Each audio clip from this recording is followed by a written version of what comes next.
grabar para que no me pase lo del otro día, que nos quedó una clase sin grabar, la segunda parte de la clase, mejor dicho. Les repito el saludo y les agradezco los saludos a todas, a todos, ¿sí?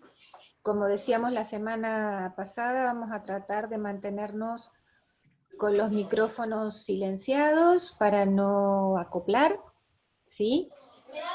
Y en la segunda entrada que vamos a hacer, recuerden que terminamos los primeros 45 minutos, hay que esperar un tiempito para que se transforme el video para poder transformarse en grabación, y volvemos a entrar con el mismo enlace, ¿de acuerdo? Bien. Bueno, estuve subiendo algunos materiales, estuve subiendo el acuerdo, mejor dicho, el contrato didáctico, que un poco retomaba lo que habíamos conversado en las primeras clases. No sé si alguien quiere hacer algún comentario, si tiene alguna duda sobre ese contrato.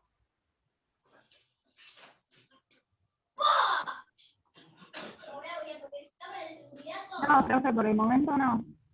Bueno, si no, bueno, si hay algo que no quedó claro, o con lo que no están de acuerdo, me lo comunican, ¿sí? Pero era más o menos lo que se había planteado.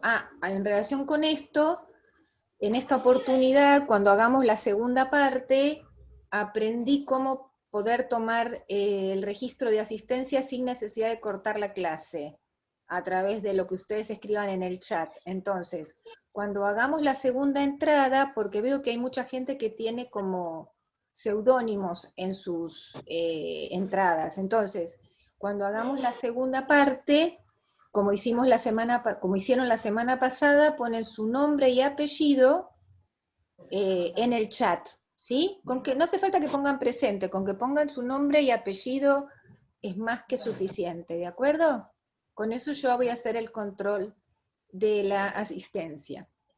Muy bien. Les tengo que recordar que este sábado es nuestro primer encuentro de sábados, ¿sí? Como habrán visto, yo les dejé registrado lo que habíamos hablado. El 15 vamos a tener nuestro primer encuentro. Y ese primer encuentro, como recién comenzamos a trabajar, va a ser un encuentro en el que vamos a continuar con el texto. La idea es poder, si entre esta clase y la clase que viene, recorremos los temas centrales del texto y aclaramos las dudas que se puedan tener. Pero no vamos a usarlo como yo tenía pensado, porque no nos dan los tiempos, este primer encuentro para hacer una suerte de repaso. Puede ser que haya alguien que no haya silenciado el micrófono porque hay un poquitito de interferencia, ¿sí? Así que revisen tener silenciados los micrófonos, por favor. Gracias. Les decía, este sábado continuamos trabajando sobre el texto, lo que quede de hoy, más lo que falte de este primer libro, Conceptos Preliminares, y vamos a continuar con el siguiente material, que es el abordaje del psicoanálisis.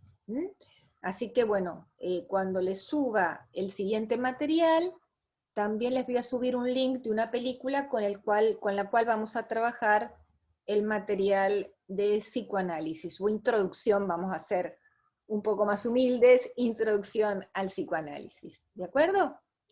Muy bien. Vamos a meternos con el texto, conceptos preliminares. ¿De acuerdo?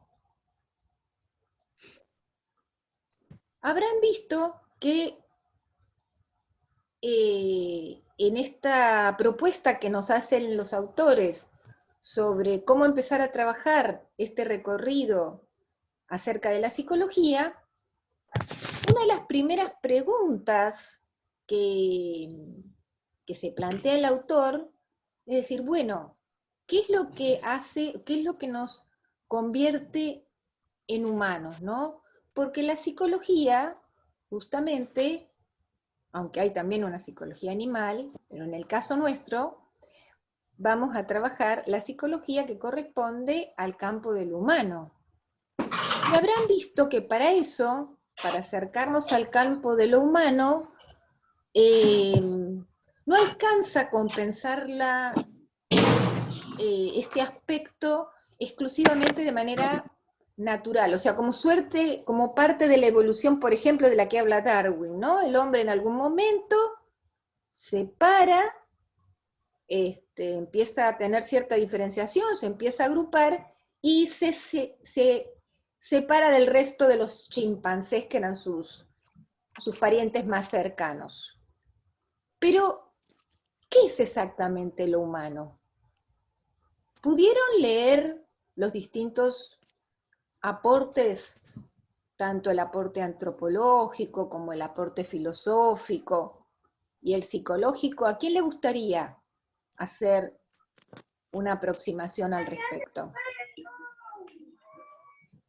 ¿Quién tiene ganas de comentar qué entendió, por ejemplo, desde el punto de vista antropológico, cuál es el concepto, cuál es la idea que nos estaría diferenciando de otros animales, ¿no? Que haría lo específicamente humano?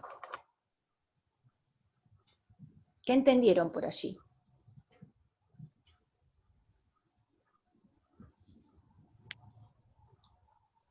¿O qué palabra les quedó resonando como importante para entender ese aporte?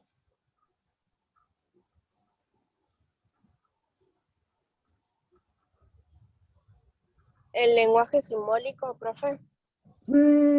Eso lo vamos a dejar para el siguiente, que sería el punto de vista filosófico. Estamos en el aporte antropológico, ¿sí? Profe, ¿no es la razón lo que nos diferencia del resto de los animales?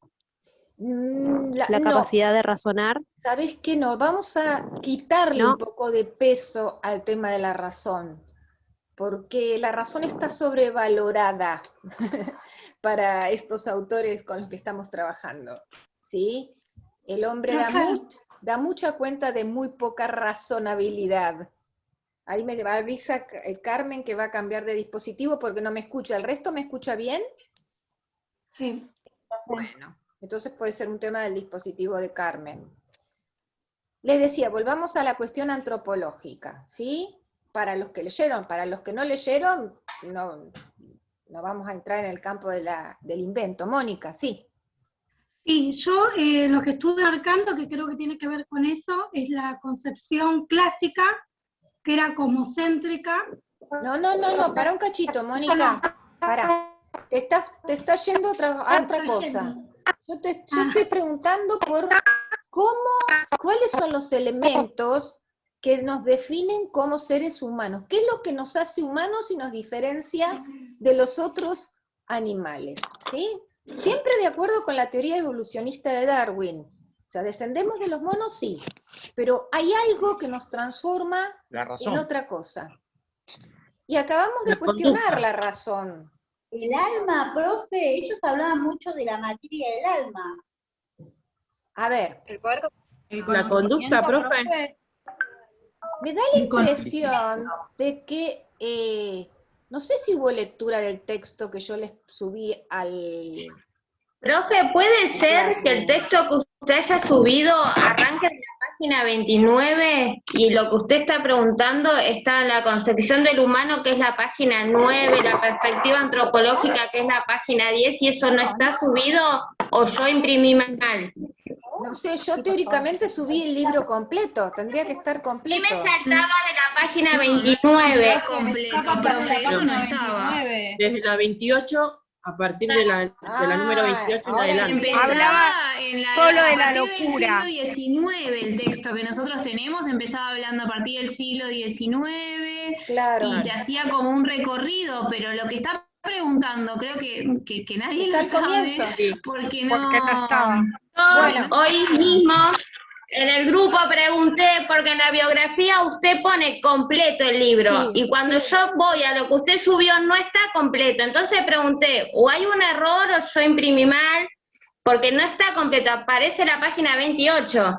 Bueno, qué pena que no me lo avisaron antes, porque se los hubiera escaneado y lo hubiera subido.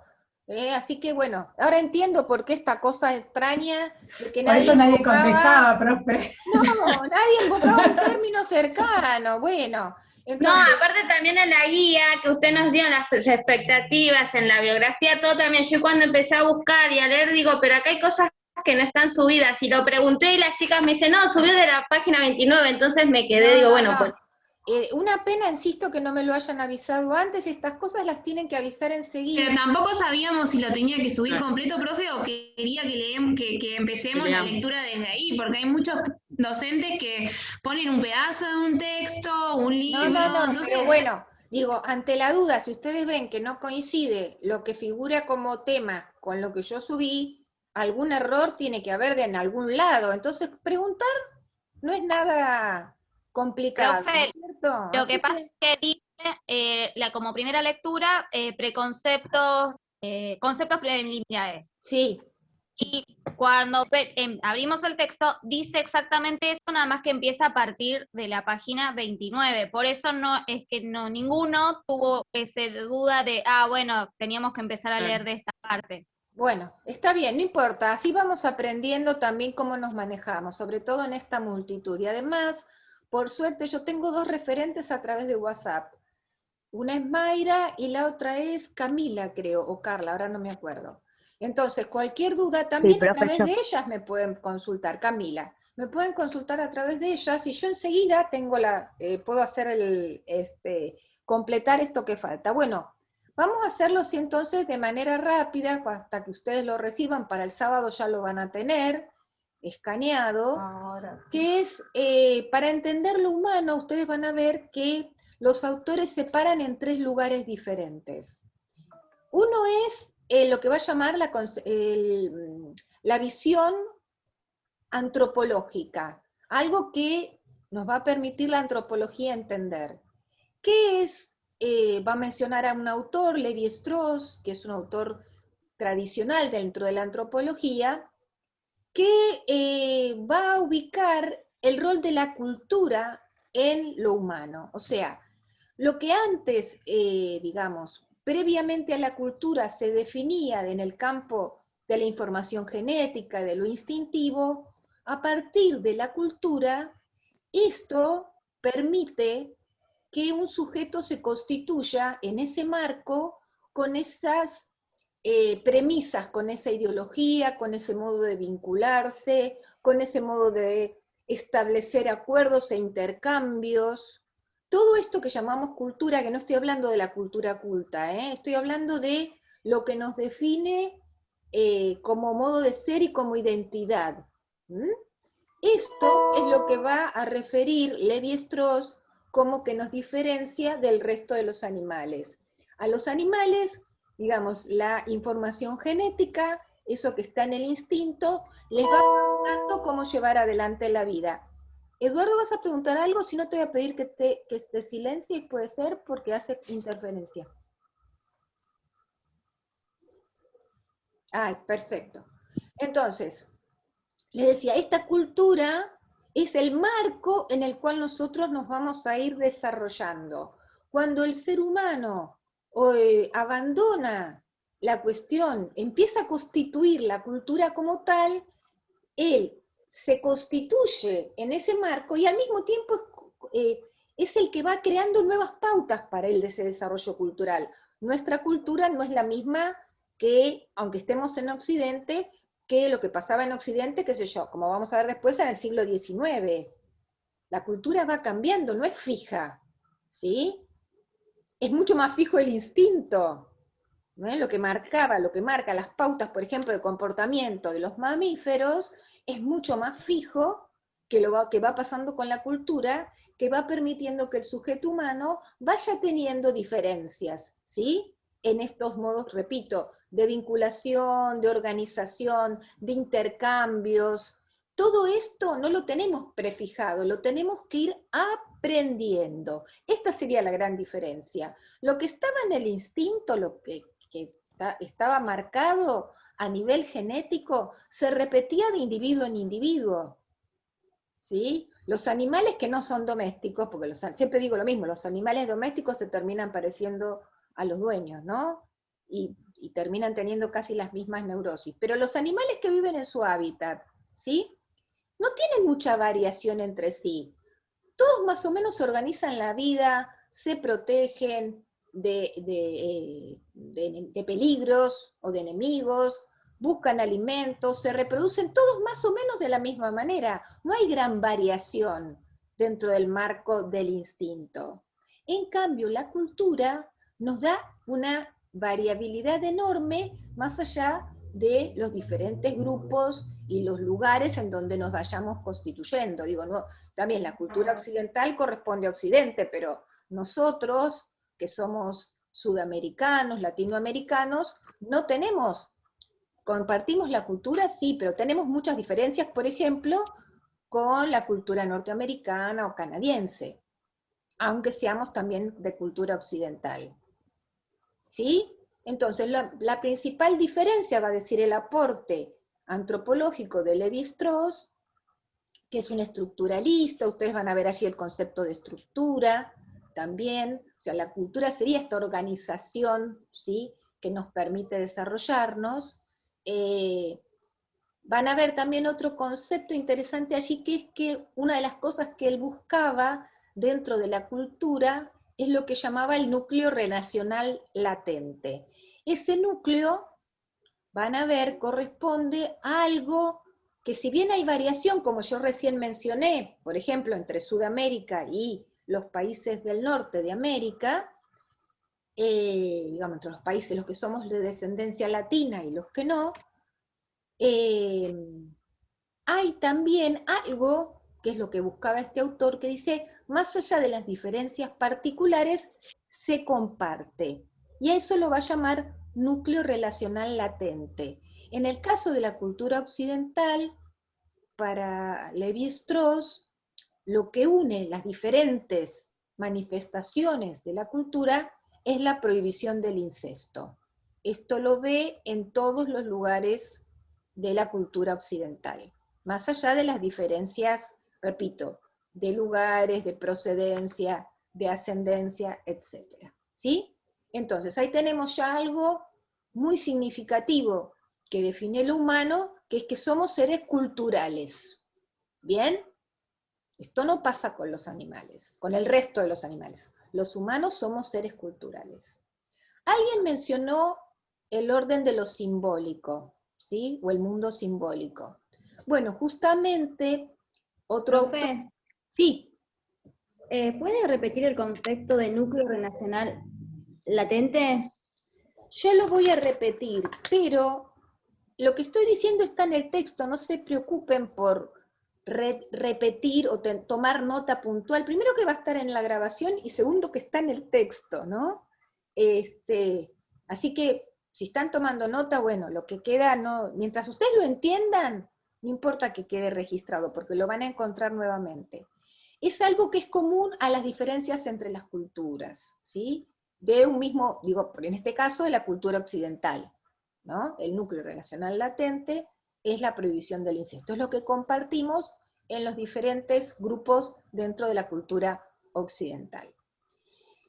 Luego teníamos, o vamos a tener, el aporte que viene de la filosofía, sobre todo de Cassirer, que es un experto en el campo del lenguaje. Y Cassirer justamente va a traer a cuento esta situación acerca de lo racional. ¿Vieron que yo les decía, cuando ustedes hablaban de lo racional, y lo racional está como siempre ahí, ¿no? Vamos a ver que es heredero del racionalismo cartesiano del siglo XVIII, XVII. Pero en realidad, los hechos humanos no parecen muy racionales. Si yo les digo que en este momento hay países que les salen vacunas por las orejas, y que otros como nosotros estamos esperando a cuentagotas las vacunas, esto habla de que la racionalidad no es patrimonio de la humanidad. ¿Qué quieren que les diga? Parece que más bien todo lo contrario, ¿no? Bueno, esto como un ejemplo así a nivel mundial.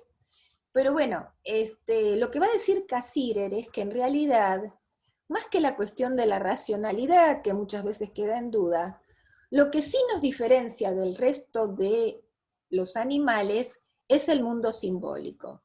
O sea que los seres humanos accedemos a formas mediatizadas de comunicación. ¿Por qué mediatizadas? Porque nos comunicamos a través de símbolos y signos.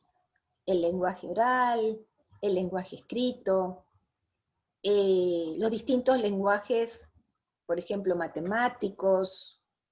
O sea, mediatizamos las respuestas a través de lenguajes. Esto solo lo hacemos los seres humanos.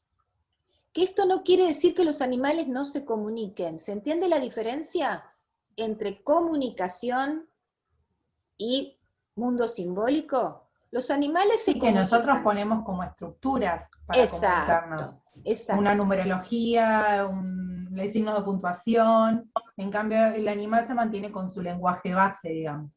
Sí, yo te diría más que lenguaje base, con sus formas particulares de expresión, porque en cuanto hablamos de lenguaje, ahí sí hablamos de algún tipo de estructura.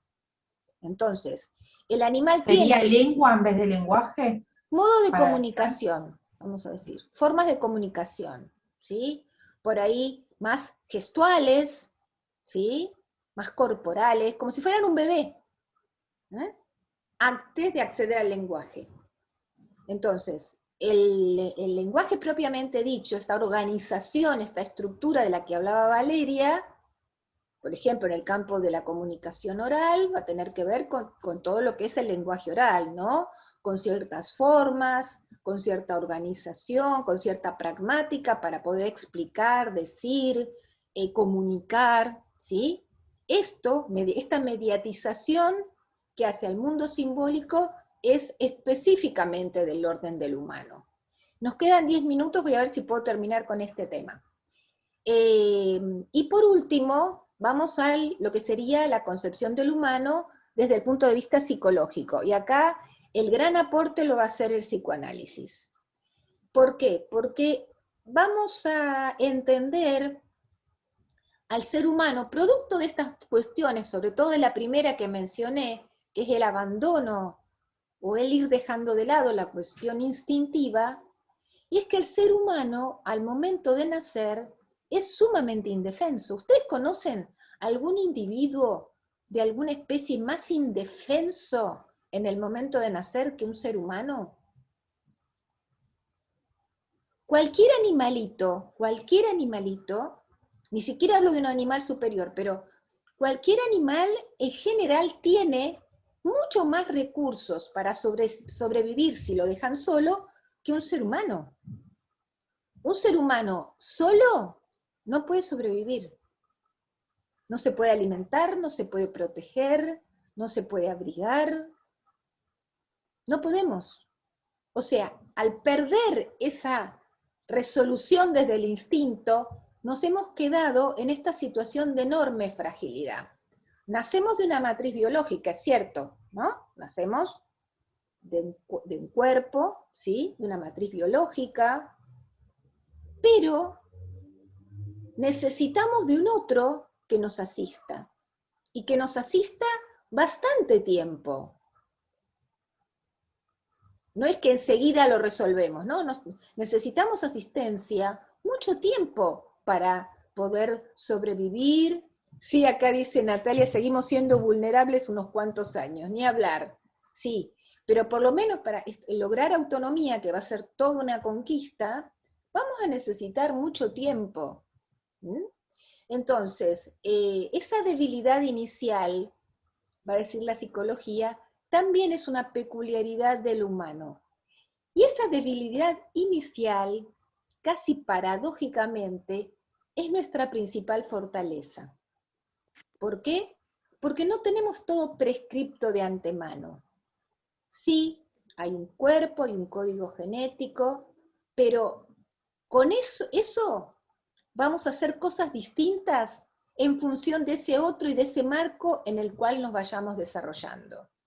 Serán las experiencias de la matriz social en las que nos vayamos desarrollando las que permitan constituirnos como sujetos humanos. ¿Sí? Entonces, no tiene que ver con ese bagaje genético, sino con la experiencia que se vaya dando en la medida que haya un acceso, no, acá me siento una dificultad físicas son un poco más resilientes. A veces, Eduardo, a veces, hay personas que con dificultades físicas pueden ser más resilientes y hay otras que no tanto. O sea, hay mucha variabilidad en lo humano, esto es lo interesante, ¿no? O sea, no hay un librito que diga, viste, naciendo de esta manera y teniendo este problema va a dar como resultado 2 más 2 igual 4. Por eso es un trabajo tan artesanal el del campo psicológico. Es con cada sujeto, con cada circunstancia, en cada particularidad, ¿no? No hay fabriquitas, no somos como esa fábrica que mostraba la película de Wall, donde todos, ¿se acuerdan? El profesor y todos aparecían con la misma cara, la misma máscara, ¿no? Como si fuéramos productos de una máquina de hacer chorizos. No, la verdad es que hay una enorme variabilidad en el campo del humano, por eso nuestra tarea es, la tarea sí en general, la psicológica, la psicopedagógica, es una tarea de construcción permanente, ¿sí? No hay una receta para esto, salvo estas cuestiones que acabo de definir. La cultura, el mundo simbólico y esa debilidad inicial que en realidad es nuestra principal fortaleza. Porque no va a estar todo prefijado genéticamente, sino que vamos a tener, en función de las experiencias, que irnos constituyendo. ¿Sí? Dicho esto de manera muy rápida, ustedes leerán para el sábado, si todo va bien, y si hay algo que no se entendió, lo volvemos a explicar o lo retomamos. ¿Sí? Profe, disculpe, ¿a qué hora es el sábado la clase? A las 10. Ok, muchas gracias. De nada.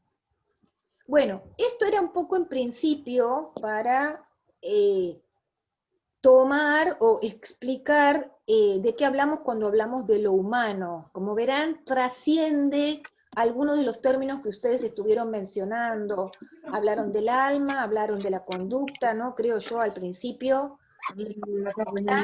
Estos 3 elementos, ¿sí?, son los que vamos a considerar, sobre todo ahora, ¿no?, en este momento del recorrido de la psicología. Pero para llegar a este momento de la psicología, hubo que pasar por toda una serie de momentos distintos. Belén, ¿querés preguntar algo?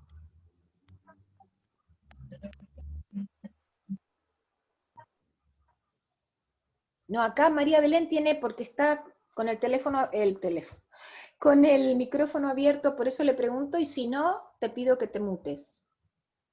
¿Sí? La puede silenciar, profe, usted, si quiere. Sí, pero bueno, veremos, porque ahora se me fue. Bueno, les decía, con respecto a la psicología, ¿no? Para llegar a estas ideas, hubo todo un recorrido histórico y aportes que permitieron entender lo humano de esa manera. Pero como habíamos visto en el caso de la historia de la locura, en ese PowerPoint que yo les mandé, la historia va evolucionando, ¿sí? Los tiempos van cambiando, se van produciendo modificaciones, y digamos, la ciencia no escapa a las modificaciones epocales, digamos, ¿no? Cada época tiene una percepción y una manera de entender que es la que va a permitir llevar a cabo de determinada manera ese recorte particular de objeto de estudio que haga, por ejemplo, en este caso, la psicología. Entonces, si ustedes recuerdan, había un texto en el taller inicial llamado Cuestiones Epistemológicas, de Passano, Susana Passano. ¿Recuerdan a qué hacía alusión ese texto? ¿O no les digo todo el texto completo, pero ¿por qué hablaba de cuestiones epistemológicas, Passano? Porque hablaba del origen, de cómo había iniciado la psicopedagogía y hacía un recuento histórico. Bien. Un recorrido que había hecho.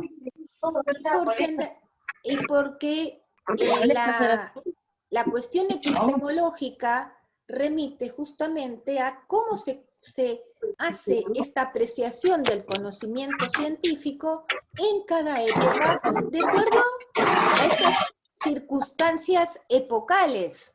Micrófono, profe, ¿qué pasa? ¿No se me escucha? No, profe, con los micrófonos prendidos no se la escucha No, bien. hay un micrófono que no lo apagan y que se escucha mucho ruido y no te podemos escuchar a vos. La va a tener Pero no que sé quién es. dar. A ver, ¿quién es? Si me dicen Sería quién es. Belén Ocampo, profe. Belén. Ahí se silencio. Ahí está. Ahí está. ¿Estamos mejor ahora? ¿Sí? ¿Puede Déjalo repetir? Habla. presente para la próxima, que ya nos estamos yendo.